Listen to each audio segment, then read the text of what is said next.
Just in the last year, a number of campaigns throughout the fall and even into January of this year from Chinese adversaries. These are the actual commands we had seen run.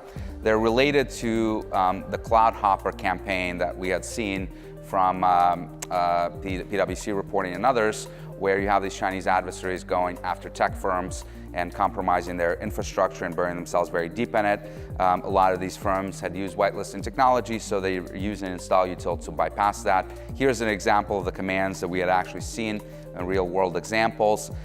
You can see that it's basically the same thing that Ilya has demonstrated, except that the compilation commands are actually not shown because the adversary does it on the back end.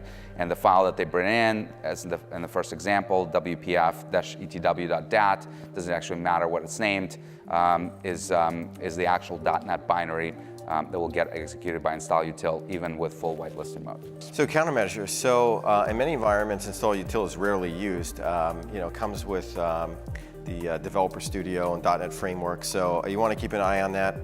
We do include a weak hunting lead here, which is really focused on looking for the install util and command line arguments with this log to console equals false / ***, because it limits the logging of it. Again, these are weak hunting leads, have to be combined with a lot of other stuff, but if you see this being run on the secretary's workstation, probably a good idea that it's not them, and it can be looked for across the organization. And I think that's one of the things, for many years we always talked about the Microsoft utilities, and now they've got so many for all the various applications they have. If you start to see a lot of these being run, the adversaries are, they can be a little bit lazy. They don't necessarily change the name, right? They don't necessarily change a lot of this stuff. So some of the pattern matching obviously will break if they change the name, but even more sophisticated ways is looking for specific hashes that are running environment for some of these reconnaissance or tools that can be used for good, but typically we see in these attacks are used for bad. Right, and I think the overarching thing is don't be complacent that whitelisting is going to save your bacon.